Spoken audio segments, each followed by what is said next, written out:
कर्णिभिः शृणुयाम देवा भद्रं पश्येमाच्छेदयत्राः श्रीरङ्गैस्तुष्टुवागसस्तु नो हृद्यसेम देवहितं जलायुः स्वस्ति न इन्द्रो वृधस्रवाः स्वस्ति नः गोभा विश्ववेदाः स्वस्ति नस्तार्क्ष्यो वरिष्ठनेमिः स्वस्ति नो बृहस्पतिर्दधातु ॐ शान्तिः शान्तिः शान्तिः।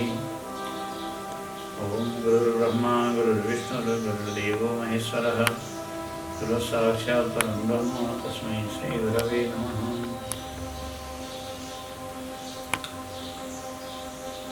तत्त्व समन्वयात् भन्ने सूत्रको व्याख्या चलिरहेको छ ब्रह्मसूत्रको अध्ययनको क्रममा।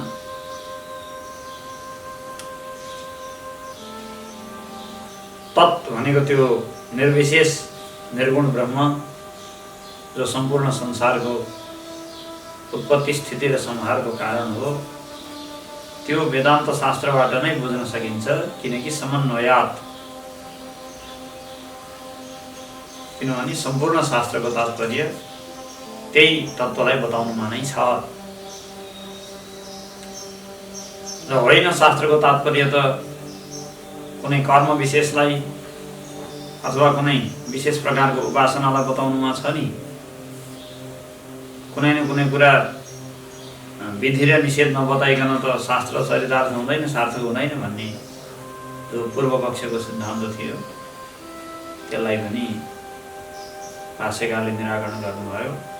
उपनिषदमा बारम्बार दोहोर्याई वेदका अन्य विभिन्न कर्म काण्डका प्रतिपादक भागहरूमा समेत, कर्मलाई प्रतिपादन गर्ने प्रकरणहरूमा समेत अद्वितीय तत्त्वको जुन वर्णन आएको छ, जसरी वर्णन गरिएको छ, त्यसलाई हेर्दा सम्पूर्ण शास्त्रको तात्पर्य नै अद्वितीय ब्रह्मलाई बताउनुमा छ भन्ने बुझिन्छ।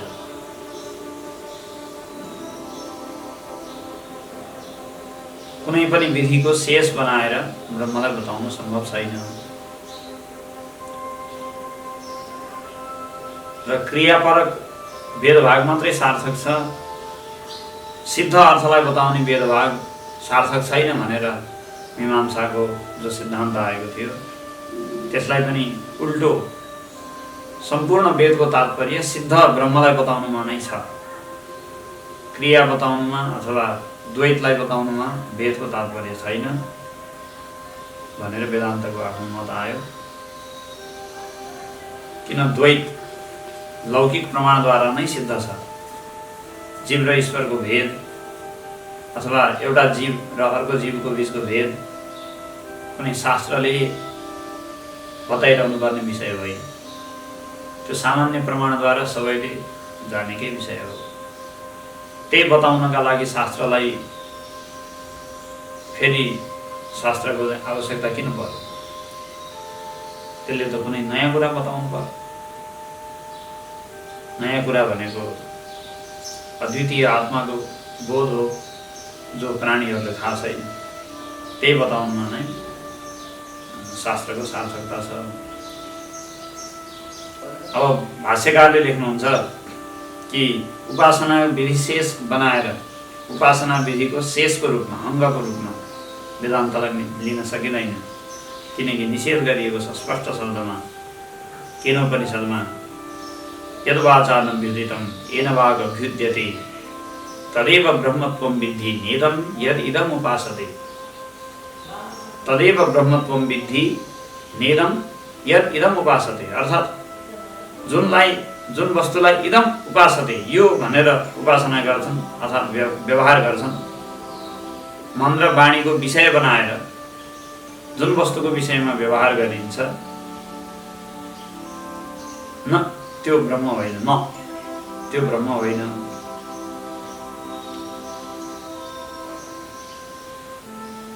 जसलाई मन र वाणीले विषय बनाएर प्रतिपादन गर्छ त्यो ब्रह्म होइन। नेदम यदिदम उपासते भनेर उपासना विधि अथवा क्रिया विधिको खण्डन गरिएको छ र मन र वाणीको विषय हुन सक्दैन भनेर ब्रह्मलाई बताएको छ। त्यही भएर शास्त्रले ब्रह्मको उपासना बतायो अथवा ब्रह्मको कुनै क्रियाविधिको अङ्गको रूपमा ब्रह्मलाई बतायो भन्ने कुरा सम्भव छैन, किनकि उसले त मन र वाणीको अविषय भनेर बताइरहेको छ। अब यहाँ सन्देह हुन्छ, यदि ब्रह्म मन र वाणीको विषय होइन भने शास्त्र पनि त एउटा वाणीकै विलास हो। शास्त्र भनेको पनि के हो? वाणी नै हो। ऋषिमुनिहरूले आफ्ना शिष्यहरूलाई उपदेश गरेको वाणी, त्यसैलाई हामी शास्त्र भन्छौँ। यदि वाणीको विषय होइन भने शास्त्रको विषय कसरी भयो? र ब्रह्म यदि शास्त्रको विषय होइन भने त्यसमा शास्त्र प्रमाण कसरी भयो? अनि शास्त्रद्वारा ब्रह्मलाई जानिने भन्ने कुरा कसरी आयो? शास्त्र योनित्वात् भन्ने सूत्रमा त शास्त्रद्वारा नै ब्रह्मलाई जान्नुपर्छ, शास्त्र नै प्रमाण हो ब्रह्मलाई जान्नका लागि भनेर बताएको थियो। भनेपछि त शास्त्रले त ब्रह्मलाई बताउनु पर्यो नि त, नत्र शास्त्रको प्रामाण्य नै, शास्त्रको प्रामाणिकता नै नष्ट हुने भयो। सँगसँगै ब्रह्मलाई जान्ने अर्को उपाय थिएन, शास्त्र प्रमाण मात्रै उपाय थियो। त्यस शास्त्रले पनि ब्रह्मलाई बताउँदैन भनेपछि त ब्रह्मलाई जान्ने उपाय नै खतम हुने भयो। विभिन्न दोषहरू आउँछन्। कसरी तिमीले चाहिँ निर्विषय ब्रह्म भन्न सक्छौ? कसरी मन र वाणीको अविषय भन्न सक्छौ भनेर शङ्का उठेको छ। शङ्काको आशय बुझ्यो होइन? वेदान्तमा ब्रह्मलाई मन र वाणीको अविषय भनिन्छ। मन र वाणीको विषय होइन भने शास्त्रको विषय पनि भएन। नभएपछि शास्त्र पनि व्यर्थ भयो। ब्रह्मलाई बताउन नसक्ने शास्त्र के काम? ब्रह्मलाई पनि जान्ने उपाय नष्ट भयो, किनकि शास्त्रद्वारा जानिने भन्ने एउटै उपाय बाँकी थियो। त्यसले पनि ब्रह्मलाई बताएन भनेपछि ब्रह्म नजानिने नै भयो। एकातिर शास्त्रको प्रामाण्य नष्ट, अर्को ब्रह्मलाई जान्ने उपाय समाप्त। यस्ता विभिन्न दोषहरू आउँछन्। अब शास्त्रले बताउँछ नि त उसो भने, ब्रह्मलाई शास्त्रले बताउँछ भन्ने हो भने त्यहाँ पनि समस्या छ। ब्रह्मलाई शास्त्रले बताउँछ भन्ने हो भने फेरि ब्रह्म के भयो भन्दा वाणीको विषय भयो। वाणीको विषय हुने बित्तिकै त्यो परिच्छिन्न भइहाल्छ। वाणीको विषय हुने बित्तिकै त्यसमाथि वाणी हावी भइहाल्छ, किन वाणीले शब्दले बतायो त्यसलाई भनेपछि शब्द के हुन्छ भन्दा शब्द त्यसमाथि हावी हुन्छ। उसले त्यहाँ पुर्याइदियो नि त, उसले त्यहाँ देखाइदियो बाटो।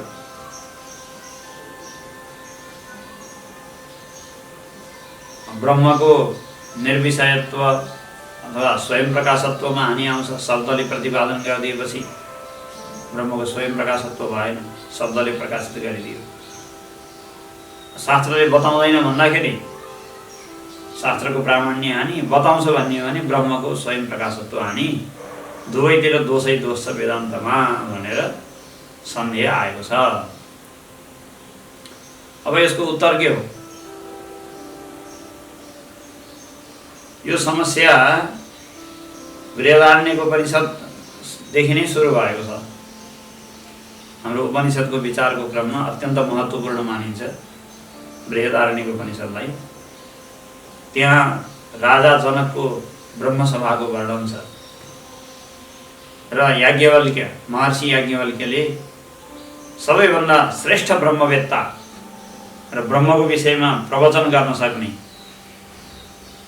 अथवा बताउन बुझाउन सक्ने व्यक्तिको रूपमा त्यहाँ सम्मान प्राप्त गर्नुभएको प्रसङ्ग छ।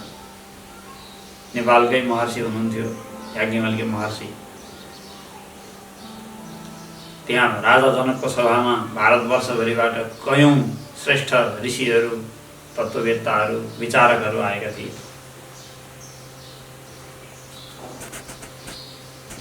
गार्गीले प्रश्न गरिन्, म जम्मा 2टा प्रश्न सोध्छु, यसको उत्तर दियो भने सारा सभालाई तिमीले विजय गरेको मैले ठान्छु भनेर एकदमैसँग प्रतिज्ञापूर्वक गार्गी उठिन् अनि अक्षर ब्रह्मको विषयमा प्रश्न गरे। के हो त्यो अक्षर भनेको ल भनेर प्रश्न गरे। उनको मनमा के थियो भने त्यहाँ अक्षर ब्रह्मको विषयमा किन प्रश्न गरिन् न उनको मनको आशय त्यहाँ व्याख्याताहरूले लेख्नु भएको छ। यदि यिनले बताए भने, शब्दले बताए भने ब्रह्म शब्दद्वारा प्रतिपाद्य हुन्छ, त्यो स्वयं प्रकाश ब्रह्म हुँदै भएन, अक्षर ब्रह्म हुँदै भएन। किन यिनले बताउने बित्तिकै सिद्धान्त हानि भइहाल्यो नि त। त्यही भएर मैले भनिदिन्छु कि भएन तिमीले भनेको, यसरी शब्दले बताएको त ब्रह्मै हुँदैन। किन भन्दा तिमीलाई थाहा छैन यतो वाचो निवर्तन्ते, जहाँबाट मन वाणी भेट्न नसकेर फर्किन्छन् भनेको छ। तिमीले बताएको भएन भनिदिन्छु मैले, यी हारिहाल्छन्। अब बताएनन्, चुप लागेर बसे भने बताउनै नसकेपछि कसरी श्रेष्ठ ब्रह्म चाहिँ बताउनेवाला भयो त? भनेपछि यिनलाई जसरी तसरी शास्त्रसँग जित्नुपर्छ भन्ने सोचेर गाडी अत्यन्तै चतुर थिइन्। त्यही भएर अक्षर ब्रह्मको विषयमा प्रश्न गरिन्। बताए पनि त्यो शब्द प्रतिपाद्य हुने बित्तिकै अक्षर ब्रह्म हुँदै भएन, सिद्धान्त हानि भयो भनेर हराउनु पाइयो। बताएनन् भने त तिमीले जान्दै जानेका रहन्छौ भन्न पाइयो, त्यही हराउनु पाइयो भन्ने सोचेर त्यस्तो प्रश्न गरिन्। अनि त्यही बेलामा याज्ञवल्क्यले एउटा नयाँ पद्धति आविष्कार गर्नुभयो त नभनौँ, अब उपनिषद अनादि हो, तर आधुनिक भाषामा भन्ने हो भने आविष्कार गर्नुभयो भन्दा पनि भयो। नयाँ पद्धतिको आविष्कार गर्नुभयो जसलाई निषेधमुख भनेर भनिन्छ। निषेधमुख ब्रह्मलाई बताउने दुई थरी शैली छ, एउटा विधिमुख र अर्को निषेधमुख।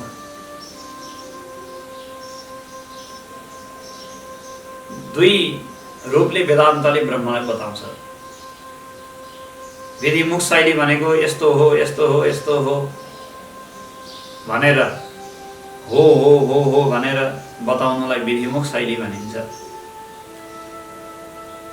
निषेधमुख शैली भनेको चाहिँ यो होइन त्यो होइन यो होइन त्यो होइन भनेर निषेध गर्दै घुमाएर ब्रह्मलाई बताउने त्यो शैलीलाई निषेधमुख शैली भनिन्छ।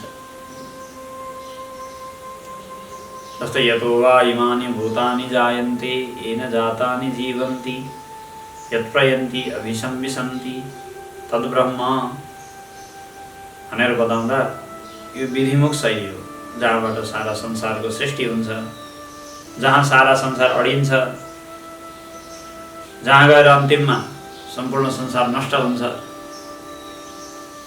त्यही ब्रह्म हो। यो त हो भनेर बतायो नि त, यो हो।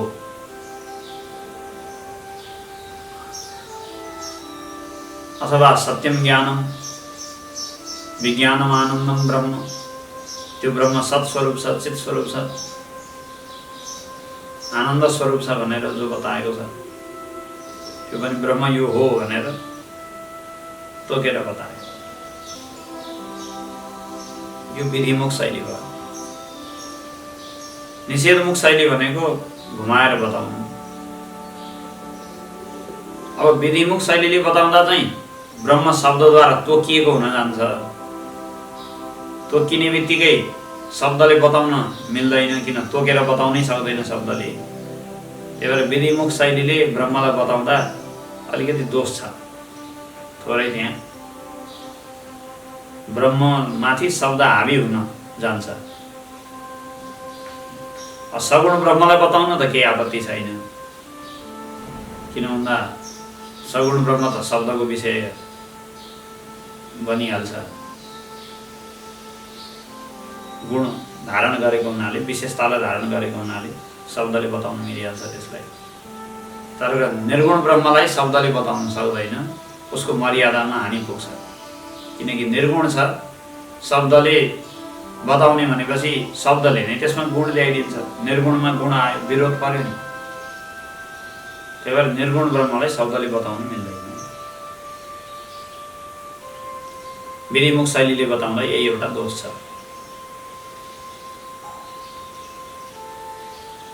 अब त्यही भएर नयाँ एउटा पद्धति चाहियो ब्रह्मलाई बताउनका लागि, जसको सर्वप्रथम प्रयोग भनौँ याज्ञवल्क्य महर्षिले गर्नुभएको देखियो। उपनिषदमा अन्यत्र पनि छ, तर बृहदारण्यक उपनिषद सर्वश्रेष्ठ मानिन्छ र त्यहाँ नामै तोकेर याज्ञवल्क्यको र राजा जनकको सभाको प्रसङ्ग आएको हुनाले याज्ञवल्क्यले पहिलोपटक गर्नुभयो भन्नलाई हामीलाई खास आपत्ति पर्दैन। यद्यपि यो अनादि उपनिषदकै सिद्धान्त हो, कुनै व्यक्ति विशेषले चलाएको अथवा बनाएको त होइन। सर्वप्रथम त्यो निषेधमुख शैलीको प्रयोग गर्दै याज्ञवल्क्यले उत्तर दिनुभयो, स एष नेति नेति आत्मा अगृह्यो नहि गृह्यते।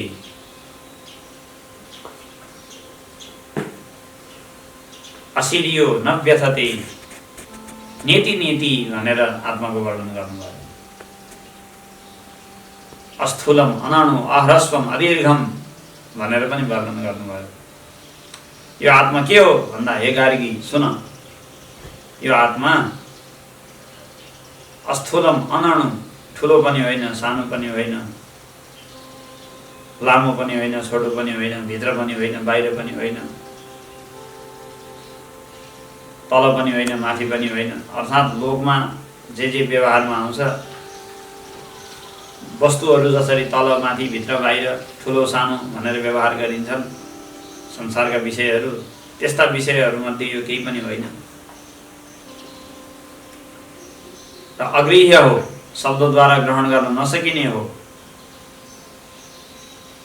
मनद्वारा पनि ग्रहण गर्न नसकिने खालको हो। नेति नेति न इति न इति। नेति नेति दुई पटक भनिएको छ। पहिलो पटकको नेतिले मायाको कार्यलाई निषेध गर्छ, दोस्रो पटकको नेतिले मायालाई निषेध गर्छ। न अर्थात् ब्रह्म मायाको कार्य होइन, मायाको कार्य जो जगत छ त्यो ब्रह्म होइन भन्नु पहिलो नेतिको अर्थ हो। नेति भनेर फेरि मै पार्ने मदानीमा लगाउने त्यो डोरी नेति भन्ने अर्थ बुझ्नु भएन। नेति भनेको न इति, ब्रह्म त्यो होइन। के होइन भन्दा मायाको कार्य होइन। फेरि अर्को नीति आयो, ब्रह्म न इति, ब्रह्म त्यो होइन। के होइन भन्दा माया होइन। यसरी माया र मायाको कार्य दुवैलाई निषेध गरेपछि अनि चुप लाग्नुभयो याज्ञवल्क्य। त्यति भनिदिनु भयो, ब्रह्म माया पनि होइन मायाको कार्य पनि होइन। अब गार्गी छक्कै परिन्, ओहो यो त विचित्रको उपाय ल्यायो यसले त। बताएन भनौँ भने घुमाएर बतायो, तर बतायो भनौँ भने शब्दले नछोइकन बतायो। कस्तो विचित्रको पद्धति ल्यायो भनेपछि गार्गी त नमस्कार गरेर पुरै भैँमा ढोगेर जात्रा भयो गार्गी, किनभने गुणग्राहिणी थिइन्। उनलाई लागेको थियो कि यस्तो कुनै यो समस्याको कुनै उपाय नै छैन। बताउँ भने ब्रह्म शब्दको विषय बन्न जान्छ, ब्रह्मको स्वयं प्रकाशत्व नष्ट हुन जान्छ। नबताउँ भने नजानेको ठहर छ भनेपछि याज्ञवल्क्यलाई कसरी श्रेष्ठ ब्रह्मको विषयमा सर्वश्रेष्ठ वक्ता भनेर कसरी चाहिँ उपाधि दिन मिल्ला, उनी कसरी विजयी होलान् भनेर एकदमै अमोघ उपाय निकालेकी उनले विचार गरेर। तर याज्ञवल्क्यले यस्तो सजिलोसँग त्यसलाई पार पाए, बताए, चुप लाएर बसेनन्, भनिदिए कि त्यो होइन त्यो होइन त्यो होइन भनेर अरू सबैलाई हटाइदिए। बाँकी रह्यो त स्वतः ब्रह्म त सिद्ध भइहाल्यो, किनकि सबैलाई निराकरण गरेपछि त्यो निराकरणलाई जान्नेवाला कोही त चाहियो नि त। निषेध गरिसकेपछि निषेधको साक्षी कोही चाहियो नि, जसले निषेधलाई प्रकाशित गरोस् जानोस्, त्यो त त्यहाँ चाहियो, अवश्य नै छ। स्वतः सिद्ध छ त्यो चाहिँ, निषेधबाट नै निषेधको साक्षी स्वतः सिद्ध छ। त्यो स्वतः स्वयंमा अवशिष्ट रहने कुरा हो। जसरी कुनै भरिएको गोदाम, विभिन्न सामानले भरिएको गोदाम छ भने त्यहाँबाट गोदामका बोरा सामानहरू निकालेर बाहिर फाल्न थालेपछि बाँकी रहेको रित्तो आकाश स्वतः सिद्ध हुन्छ। रित्तो आकाशलाई ल्याएर भर्नु पर्दैन, त्यो स्वतः सिद्ध हुने चिज भयो। रित्तोपन भन्ने कुरा वस्तु हटाएपछि विषय त्यहाँबाट निकालेपछि रित्तोपन भन्ने कुरा सहजमा सिद्ध हुन जान्छ। भने जस्तै निषेध गर्दै गएपछि अन्तिममा जसले निषेधलाई जान्यो अथवा जसले निषेध गर्यो त्यो वाला त त्यहाँ अवश्य बाँकी रहन्छ। निषेध गर्नेवाला छ नि कोही, त्यसलाई निषेधले छुन सक्दैन। निषेध कसका लागि हो भन्दा अरूका लागि हो। जसले निषेध गर्यो अथवा जसले निषेधलाई जानेको छ त्यसका लागि त्यो निषेध होइन। जस्तै मानौँ न, कल्पना गरौँ राष्ट्रपतिको चाहिँ कार्यालयमा प्रवेश निषेध भनेर लेखेको छ, अनुमति बिना प्रवेश निषेध भनेर। राष्ट्रपतिको कार्यालय भनौँ, अब राजा गइहाल्यो नेपालमा, राष्ट्रपतिको कार्यालयमा अनुमति बिना प्रवेश निषेध लेखेको छ। अनि अब सबैले त राष्ट्रपतिसँग अनुमति लिएर आउनु पर्यो, प्रधानमन्त्रीसम्मले पनि अनुमति लिएर आउनु पर्यो। राष्ट्रपति चाहिँ कुनै दिन बाहिर गएको रहेछ र अनि आफ्नो कार्यालयमा छिर्न पर्यो भने कोसँग अनुमति लिने भन्दा उसले कोहीसँग अनुमति लिन पर्दैन। किनकि त्यो अनुमति बिना प्रवेश निषेध भनेर जो निषेध थियो त्यो निषेध कसलाई हेरेर बनाएको भन्दा त्यो व्यक्तिलाई हेरेर बनाएको जो स्वयंमा त्यहाँ पदमा आसीन छ, उसलाई त्यो निषेधले छुन सक्दैन। ऊभन्दा तल रहेका अरूलाई निषेध गरेको हो। त्यो स्वयं व्यक्तिलाई निषेध गरेको होइन, अरूलाई निषेध गरेको हो। त्यही भएर निषेधले अरूलाई छुन्छ, त्यहाँको मुख्य मान्छेलाई छुँदैन। लोकमा पनि हामीले यो व्यवहार प्रयोग गरेका छौँ। यही नियम यहाँ पनि लाग्छ। जगतको निषेध गर्दा,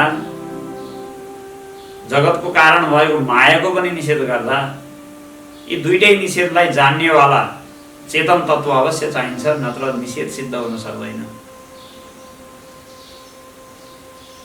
जगत हराएको कुरा पनि देखिन पर्छ, छैन भन्न पनि देख्नेवाला त्यहाँ चाहिन्छ। कुनै चिज नष्ट भयो, भत्कियो, बिग्रियो भन्नका लागि पनि त्यहाँ एउटा नबिग्रिएको, नष्ट नभएको, नभत्किएको जिउँदो एउटा चिज त्यहाँ नजिक चाहिन्छ, जसले हेरोस् र भनोस् कि यो नष्ट भयो। जहिले पनि प्रमाण दिनेवाला जिउँदै हुन्छ कुनै पनि कुरा, चाहे त्यो प्रलय नै किन नहोस्, मृत्यु नै किन नहोस्, प्रमाण दिनेवाला जहिले पनि जिउँदै हुन्छ। नत्र प्रलय या मृत्यु कसरी प्रकाशित हुन्छ? कसले भनिदिने यहाँ प्रलय भयो अथवा यहाँ मृत्यु भयो भनेर?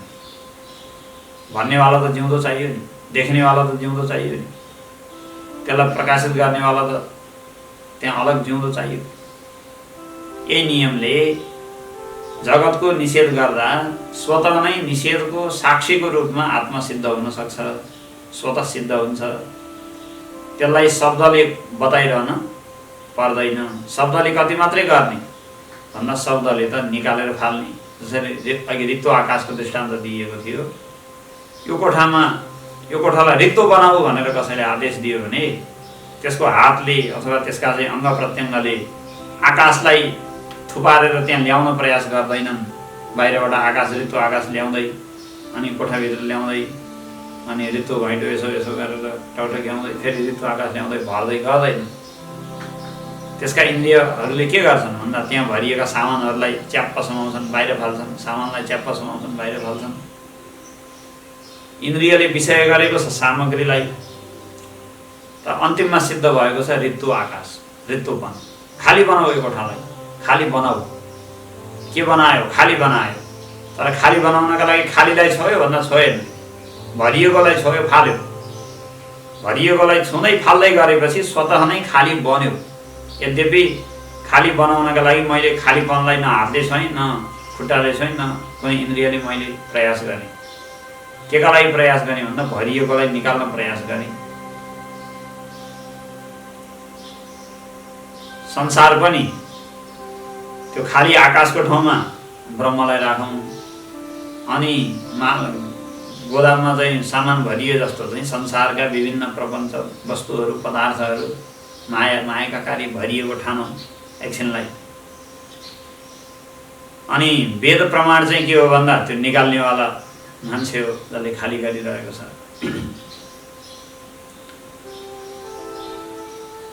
अब वेद प्रमाणले उपनिषद प्रमाणले नेति नेति भन्ने वाक्यद्वारा माया र मायाको कार्यलाई निकालेर फालेपछि बाहिर अनि खाली आकाशलाई त बिना प्रयास नै स्वतः त्यो सिद्ध भइहाल्छ। त्यसलाई छोइरहनु पर्दैन, शब्दले बताइरहनु पर्दैन। त्यही भएर निषेधमुखको शैलीले ब्रह्मलाई बताएको अत्यन्तै राम्रो मानिन्छ। यसरी याज्ञवल्क्यले निषेधको शैलीले ब्रह्मलाई बताएको प्रसङ्ग उपनिषदमा आउँछ, बृहदारण्यक उपनिषदमा। हामी निषेधमुख शैलीको विचार गर्दै थियौँ। गार्गीले प्रश्न गरिसकेपछि याज्ञवल्क्यले निषेध शैलीले नेति नेति भनेर ब्रह्मको वर्णन गर्नुभयो र यसको शैलीको विशेषता पनि हामीले चर्चा गर्यौँ। कुनै विषयलाई सिधै शब्दले नबताइकन घुमाएर सिधै शब्दले नछोस्, तर त्यो विषयको वर्णन पनि जसलाई बुझाउनु पर्ने त्यसलाई नै बुझाओस्, यस्तो शैलीलाई निषेध शैली भनिन्छ। यसको प्रसिद्ध उदाहरण दिने गरिन्छ। वनवास जाने क्रममा भगवान श्रीराम, भगवती सीता, लक्ष्मण साथमै हुनुहुन्थ्यो। कहीँ विश्राम गर्दै पानी पिउँदै अगाडि बढ्दै जानुहुन्थ्यो। एक ठाउँमा पानी पिउने क्रममा माताजीहरूको समूह रहेछ। सीता मातालाई समाते, तिनीहरूले च्याप्टै समाते। अनि रामको हुन्, लक्ष्मणको हुन् थाहा रहन्छ। अनि रामको महिमा सुनेका, एकदम गुणगान चाहिँ सुनेका, झन् पिताको आज्ञा पालन गर्नलाई वनमा जानुभयो अरे राम भन्ने सुनेपछि एकदम आदर झन् रामप्रति उनीहरूको बढेर गएको। एकचोटि हेर्ने इच्छा थियो राम को हुन्, राम को रहेछन् भनेर जान्ने इच्छा थियो। सीतालाई सोधे, ए तिम्रो पति श्रीरामचन्द्र को चाहिँ हुन्, यी दुईटा मध्ये भन त भनेर उनीहरूले प्रश्न सोधे। सोद्धाखेरि अब हाम्रो प्राचीन पद्धति अनुसार सिधै अब पतिलाई देखाउन बोल्न अलि लाज मान्ने चलन थियो। त्यही भएर सीताले आफ्नो देवरतिर देखाइदिनु भएछ र भन्नुभएछ, यी चाहिँ मेरा देवर हुन्। त्यो पछि पछि रहेका जो छन्, पछि बसेका, ती चाहिँ मेरा देवर हुन् भनेर भनिदिनु भएछ। अनि ती मेरा देवर हुन् भन्ने भनाइले के गर्यो भन्दाखेरि बाँकी रहेका अर्का जो अघिल्तिर बसेका छन् ती श्रीराम हुन् भन्ने कुरा स्वतः बतायो। तर सिधै शब्दले श्रीरामलाई विषय पनि गरेन। उनीहरूको माताजीहरूको जिज्ञासा पनि शान्त भयो। सीताको सिधै आफ्नो पतिलाई शब्दले नबताउने भन्ने जो एउटा मर्यादा उनको थियो त्यो पनि सुरक्षित रह्यो। सबै कुरा मिल्यो। देवर हुन् भनेपछि बाँकी रहेको पति हुन् भन्ने स्वतः सिद्ध भयो। त्यस्तै ब्रह्म के हो भनेर जिज्ञासुले प्रश्न गर्यो। अक्षर ब्रह्म के हो भनेर गार्गीले प्रश्न गरिन्। याज्ञवल्क्यले नेति भनेर जगत पनि होइन भनिदिनु भयो, मायाको कार्य। अनि अर्को नेतिले माया पनि होइन भनिदिनु भयो। माया र मायाको कार्यभन्दा बाँकी त एउटा चेतन तत्त्व बाँकी रह्यो, जो माया र मायाको कार्यको द्रष्टा हो। त्यो नै ब्रह्म हो भन्ने कुरा स्वतः आयो। तर शब्दले विषय त गरेन फेरि पनि, त्यो शब्द हावी भएन। ब्रह्मको मर्यादा पनि सुरक्षित, शास्त्रको प्रामाण्य पनि सुरक्षित। शास्त्र प्रमाण भयो किनकि उसले जो ब्रह्म थिएन त्यसलाई हटाउन त हटाइदियो नि त। त्यही भएर शास्त्रको पनि सार्थकता छ। अनि ब्रह्मको स्वयं प्रकाशतामा पनि कुनै हानि आएको छैन। यसरी निषेधमुख शैलीले ब्रह्मलाई बताउने कुरा जहाँसुकै आउँछ।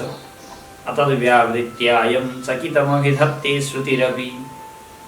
पुष्पदन्ताचार्य शिवभूमिन स्तोत्रमा अतद्व्यावृत्ति भनेर उल्लेख गर्नुहुन्छ। भागवतमा नवयोगेश्वरले उपदेश दिने क्रममा एकादश स्कन्धमा निमि राजालाई नवयोगेश्वरले उपदेश दिने क्रममा पिप्पलायन भन्ने योगेश्वरले शब्दोपि बोधक निषेधतयात्ममूलम अर्थोक्तमाह यदृति न निषेध सिद्धि भनेर शब्दोपि बोधक निषेधतया भनेर त्यहाँ पनि निषेध शैलीको उल्लेख गर्नुभएको छ। शास्त्रमा ब्रह्मलाई बताउने प्रसिद्ध शैली छ निषेधमुख शैली। त्यही भएर शास्त्र शब्दको विषय होइन ब्रह्म, तर पनि शास्त्र ब्रह्ममा प्रमाण हो, किनकि उसले निषेध शैलीले निषेध गर्छ। वेदान्त पढेको हुनाले थाहा भयो कि शरीर म होइन, म को हुँ भन्ने थाहा पाउन वेदान्त पढ्नु परेको होइन। तर वेदान्त पढेको हुनाले अथवा सत्सङ्ग सुनेको हुनाले विचार गरेको हुनाले थाहा भयो कि म शरीर होइन, म इन्द्रिय होइन, म मन होइन, म म शरीर होइन भन्नका लागि म भन्ने चित्त अलगै हो नि। त्यसलाई बुझ्न शास्त्र पढ्न परेको होइन नि। मलाई त सबैले बुझेकै थियो, तर शरीर इन्द्रिय मन बुद्धिसँग मिसाएर बुझेको थियो। अब अध्ययन गर्दै जाँदा विचार गर्दै जाँदा ब्रह्माकार वृत्ति समेत जो बनाउने प्रक्रिया छ त्यसले समेत के गर्ने हो भन्दाखेरि जो म होइन तर भ्रमवशात जसलाई म मानेर बसेको छ त्यसलाई निषेध गर्ने, हटाउने। शरीर म होइन विचारले हटायो, मन म होइन विचारले हटायो, इन्द्रिय म होइन बुद्धि म होइन भन्दै जाँदा यी कुनै पनि दृश्य रूपहरू म होइन भन्ने बित्तिकै बाँकी रहेको स्वतः सिद्ध आफू छँदैछ। आफू त आफ्नो सधैँ बोधको विषय हो, सधैँ आफूले आफूलाई बुझेकै छ। भ्रमलाई निवृत्ति गर्नु नै शास्त्रको प्रयोजन हो। अततको जो आरोप भएको छ अध्यास, अततको आरोप भनिन्छ जसलाई, भनेको अयथार्थ वस्तुको जो आरोप भएको छ त्यो अयथार्थ वस्तुको आरोपलाई हटाउनुमा नै शास्त्रको प्रयोजन छ। ब्रह्मलाई बताउनुमा शास्त्रको प्रयोजन छैन। अपितु ब्रह्ममा आरोपित भएको जो अयथार्थ शरीर इन्द्रिय मन बुद्धि छ, संसार छ, त्यसलाई हटाउनुमा नै शास्त्रको सार्थकता छ। यसरी निषेध शैलीले ब्रह्मलाई बताउनुपर्छ।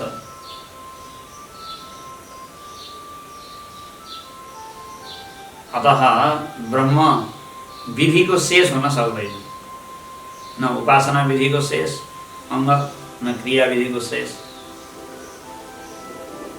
क्रिया विधिको यदि अङ्गको रूपमा ब्रह्मलाई मान्ने हो भने ब्रह्म पनि कस्तो हुन जान्छ भन्दा यज्ञ याग आदि जस्तै अनित्य हुन जान्छ। क्रियाले सिद्ध गर्ने भनेको चार थरी कुरा छ। एउटा उत्पाद्य, अर्को प्राप्य, अर्को संस्कार्य अनि विकार्य।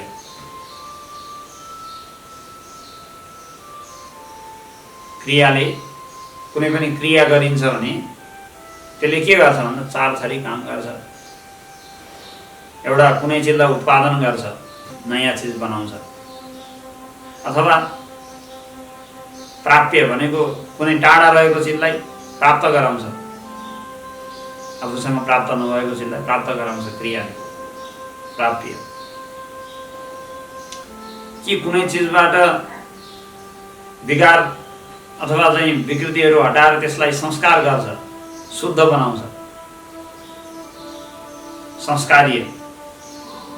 अथवा कुनै चिजलाई बिगार्छ पनि। क्रियाले चार थरी काम गर्न सक्छ। कुनै चिजलाई उत्पन्न गर्ने, कुनै चिजलाई प्राप्त गर्ने, कुनै चिजलाई संस्कार गर्ने अथवा कुनैलाई विकार गर्ने। माटोबाट कुमालेले घैँटो बनायो भनेपछि उत्पादन गर्यो, नयाँ उत्पादन भयो, उत्पाद्य भयो। टाढाबाट कुनै सामान ल्याएर आफ्नो घरमा ल्याएर राख्यो, मगायो, बोकेर ल्याएर एउटा कोठाबाट अर्कोतिर सामान लग्यो, त्यो चाहिँ प्राप्य भयो, प्राप्त गर्यो। अथवा आफू हिँडेर गाउँमा पुग्यो, त्यो पनि प्राप्त भयो। प्राप्य भयो। संस्कारले भनेको त्यसबाट विकृतिहरू विकारहरू हटायो। जस्तै पानीमा दुधमा रहेका विकारहरूलाई छानेर अथवा अरू विभिन्न चाहिँ प्रविधिले हटायो भने के भयो भन्दा त्यो संस्कारले भयो। दुध पानी विकारले भनेको बिगार्न पनि त मिल्यो। कसैले दही फटाउन दुध फटाउनलाई चाहिँ नुन के अरे अमिलो समिलो प्रयोग गर्यो हैन, फाट्यो, बिगार्न पनि मिलिहाल्छ। भत्कायो, कसैले घर भत्काइदियो, कपडा फाड्यो। कुनै पनि क्रियाले चारवटा काम गर्ने भयो। के भन्दाखेरि नयाँ चिजको उत्पादन, अनि कुनै अप्राप्त वस्तुको प्राप्ति, कुनै वस्तुको संस्कार अथवा कसैको विकार। तर चारैवटा चिज ब्रह्ममा सम्भव छैन। किन? नित्य भएको हुनाले उत्पादन गर्न मिल्दैन। नित्यत्वात् उत्पाद्यम नास्ति। नित्य भएको हुनाले यसलाई उत्पादन गर्न सकिँदैन। सर्वव्यापक भएको हुनाले प्राप्त गर्न पनि सकिँदैन। किन? प्राप्त हुने भनेको त अप्राप्त भएको चिजलाई प्राप्त गर्ने हो नि। जो जताततै छ, नित्य प्राप्त नै छ भने त्यसलाई प्राप्त गर्न सकिँदैन। जस्तै यहाँबाट अब कोही पशुपतिनाथको दर्शन गर्न भनेर काठमाडौँबाट हिँड्यो भनौँ न, अब गौशालाबाट हिँड्यो भनेपछि त्यहाँ आफ्नो घरबाट पशुपतिनाथको मन्दिरमा पुग्यो, त्यो प्राप्त भयो। किनकि पशुपतिनाथको मन्दिर सीमित एउटा सानो चिज हो, एउटा सीमामा आबद्ध छ मन्दिर, त्यही भएर प्राप्त भयो। अब म आकाशलाई भेट्न जान्छु भनेर कोही मान्छे हिँडेर आकाश भेट्न जान्छ त? जाँदैन। किन भन्दा आकाश त सर्वव्यापक छ, जहाँसुकै छ, कसरी प्राप्त गर्ने? त्यसलाई क्रियाद्वारा प्राप्त गरिँदैन। नित्य प्राप्तलाई क्रियाद्वारा प्राप्त गर्न सकिँदैन। त्यही भएर ब्रह्म प्राप्ति पनि होइन। संस्कार्य हो कि उसो भने भन्दा संस्कार्य मान्नका लागि त ब्रह्ममा विकार मान्नु पर्यो। पहिला ब्रह्म बिग्रिएको थियो, अनि मैले ध्यान साधना गरेर अथवा उपाय गरेर ब्रह्ममा संस्कार गरेँ भन्नको लागि त त्यो त मिल्दैन। संस्कार्य पनि होइन। किन? विकार नभएको हुनाले। अनि विकार्य पनि होइन। विकार्य हुँदा अनित्य हुन जान्छ आत्मा। पहिला आत्मा एकदम ठिक थियो, मैले क्रियाद्वारा विकार गरेँ, बिगारेँ भन्नका लागि। बिगार्न त ब्रह्मलाई बुझ्न शास्त्र अध्ययन गरेको पनि होइन भनेपछि ब्रह्म विकार्य पनि होइन, उत्पाद्य पनि होइन, प्राप्य पनि होइन। चारैवटा कुरा नभएको हुनाले क्रियाद्वारा प्राप्त हुने यो विषय होइन।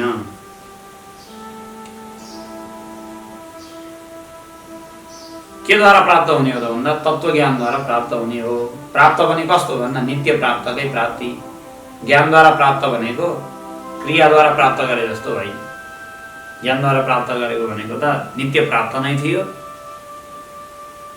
बिचमा बिर्सिए जस्तो भएको थियो, फेरि ज्ञानद्वारा त्यसलाई प्राप्त गरे। जस्तै कर्ण कुन्ती पुत्र नै थियो, तर अधिरथले गरेर लगेर, अधिरथ पिता थिए उनका, राधा माता।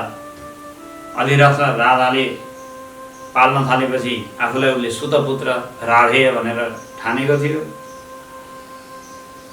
हुन त कुन्ती पुत्र नै हो, ऊ पनि जेठो पाण्डव, ज्येष्ठ कुन्ती पुत्र, राजा हुनको लागि अधिकारी हो, युधिष्ठिरभन्दा पहिलो हो। तर आफूलाई राधेय ठानेको थियो। जब युद्धको ठ्याक्क मुखैमा कुन्ती माताले उसलाई आफ्नो रहस्य बताइदिनु भयो, तिमी त मेरा जेठा सुपुत्र हो, यसरी मैले लोकलाजले गर्दा तिमीलाई राख्न सकिनँ, त्याग्न पर्यो, मैले बताउन पनि अहिलेसम्म सकेको थिइनँ। तर यो कुरा भीष्म पितामहलाई चाहिँ थाहा थियो, उहाँले पनि बाहिर भन्नुभएको छैन। यस्तो यस्तो हो रहस्य, हे बाबु बुझ, किन भाइ भाइ झगडा गर्छ, यस्तै यस्तै सम्झाउन जानुभएको थियो कुन्ती। कुन्तीले सबै बेली विस्तार लगाएर एकदमसँग बताएपछि अनि उसलाई कवच कुण्डलको रहस्य पनि बताइदिएपछि सबै कुरा सामान्य सुतको छोरामा यस्तो कवच कुण्डल दिव्य तिम्रो जस्तो यो पराक्रम कहाँ हुन सक्छ? यो त सूर्यपुत्र हो, तिमी मेरा छोरा हो भनिसकेपछि उसलाई ढुक्क भयो विश्वास। अब आमाले नै भनेपछि त मान्नु पर्यो नि त। भनेपछि कर्णले कौन्तेय भावलाई प्राप्त गर्यो, कुन्ती पुत्र हुँ भन्ने भावलाई प्राप्त गर्यो। प्राप्त गर्यो भनेको के? कुन्तीको छोरो अहिले बनेको हो त होइन, कुन्तीको पुत्र पहिल्यै थियो, तर बिचमा कुन्तीको पुत्र हुँ म भन्ने कुरा बिर्सिएको थियो। बिर्सिएको हुनाले फेरि ज्ञानद्वारा के गर्यो? कुन्तीको पुत्र हुँ भन्ने भावलाई प्राप्त गर्यो। ज्ञानद्वारा प्राप्त गर्ने भनेको चाहिँ नित्य सिद्धलाई नै प्राप्त गर्ने हो। तत्त्वज्ञानद्वारा ब्रह्म हुने भनेर जो बताएको छ, जीवात्मा ज्ञानद्वारा के हुन्छ? ब्रह्म हुन्छ। तत्त्वज्ञानद्वारा भनेको अहिले ब्रह्म थिएन अब ज्ञानद्वारा ब्रह्म हुन्छ भन्न खोजेको होइन। पहिले पनि ब्रह्म नै थियो,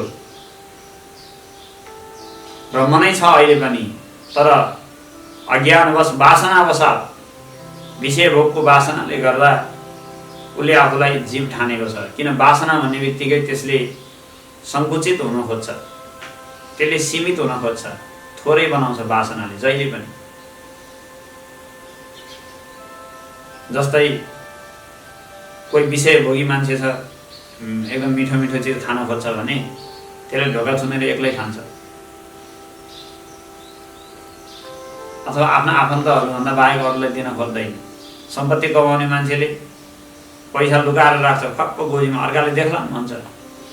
भोग भन्ने बित्तिकै स्वार्थी भइहाल्छ, त्यो अत्यन्तै सीमित हुन्छ, सङ्कुचित हुन्छ, थोरै ठाउँमा मात्रै आफ्नो एउटा सानो घेरो बनाउँछ, अनि बल्ल भोग बन्न सम्भव छ। सबैले गरेको चिजलाई भोग भनिरहे, सबैले स्वतः प्राप्त गरेका छन् भने त्यसलाई भोग भनिरहे। जो अरूलाई दुर्लभ छ अनि आफ्नो मात्रै साथमा भयो भने बल्ल त्यसलाई मान्छेले भोग ठान्छ, यो भोग भयो मेरो बल्ल भन्छ। अब नेपालमा जतासुकै खानेपानी मूल अथवा चाहिँ नदी जताततै पानी नै पानी, गाउँघरमा जताततै पानी नै पानी छ। त्यहाँ पानी हुनलाई कसैले ठुलो विषय मान्दैन।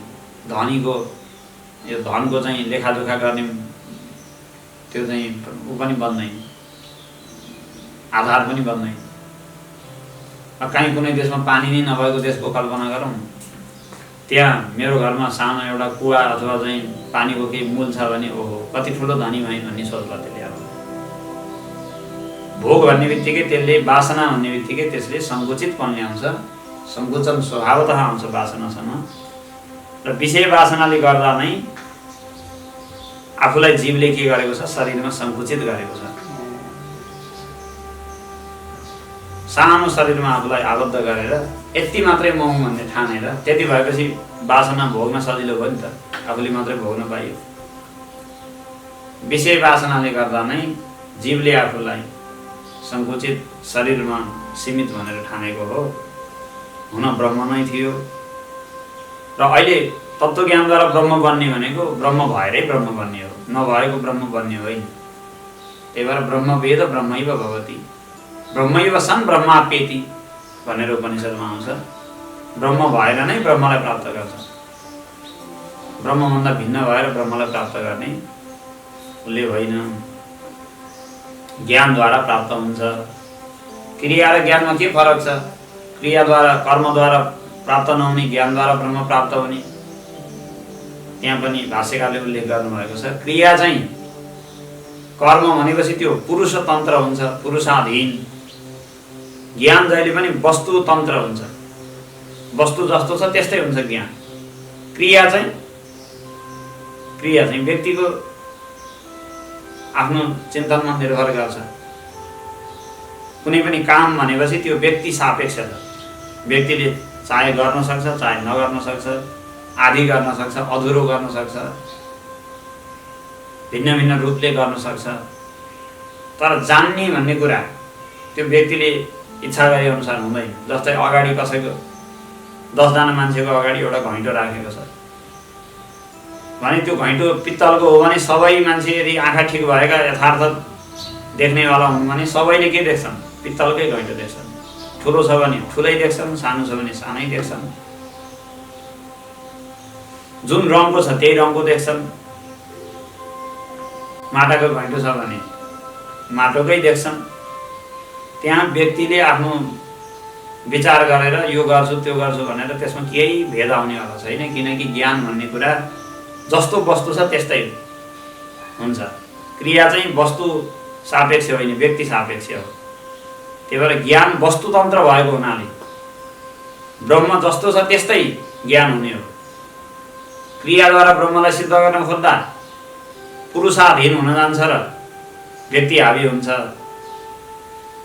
तर ज्ञानद्वारा ब्रह्म सिद्ध हुने हो भन्दाखेरि ब्रह्म नै त्यसमा मुख्य रहिरहन्छ। त्यही भएर ज्ञानद्वारा परमात्मा तत्त्वको प्राप्ति हुन्छ। विधिको शेष रूपमा मान्न सकिँदैन।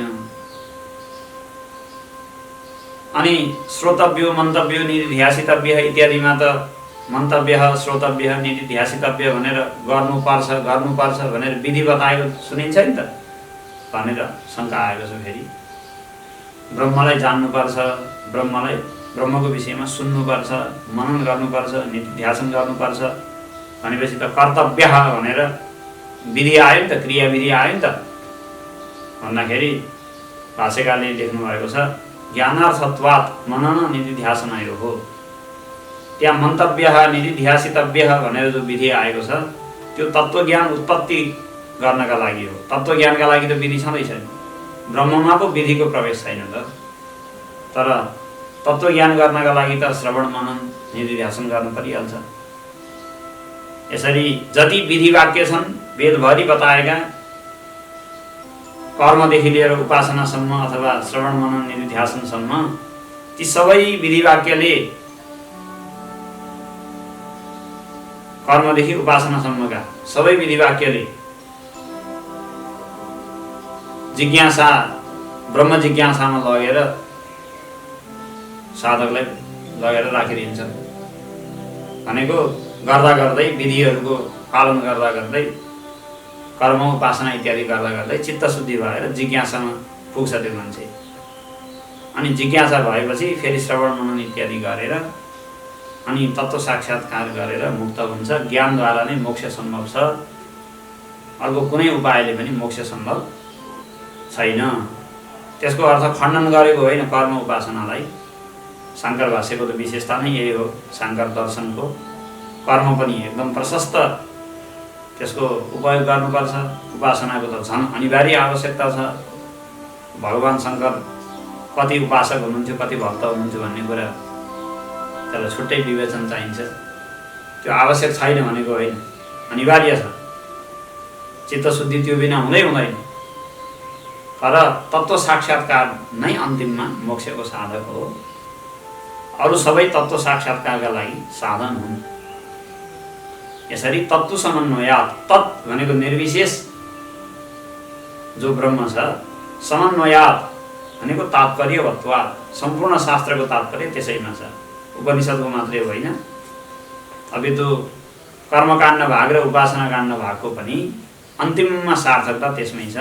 तिनले पनि त्यहीँ पुर्याउनका लागि प्रयास गरेका हुन्। कर्मले पनि अन्तिममा चित्तशुद्धिद्वारा जिज्ञासा उत्पन्न गरेर ब्रह्म साक्षात्कारमै पुर्याउन खोजेको हो। उपासनाले पनि चित्तशुद्धिद्वारा ब्रह्म साक्षात्कारमै पुर्याउन खोजेको हो। सारा शास्त्रको तात्पर्य यहाँसम्म कि सकाम कर्मको समेत मुख्य तात्पर्य चित्तशुद्धिद्वारा ब्रह्ममा पुर्याउनु हो। शास्त्र मात्रको तात्पर्य ब्रह्ममा नै छ भनेर भगवान वेदव्यासले चौथो सूत्रको रचना गर्नुभयो। यस प्रकार चौथो सूत्रको व्याख्या भयो।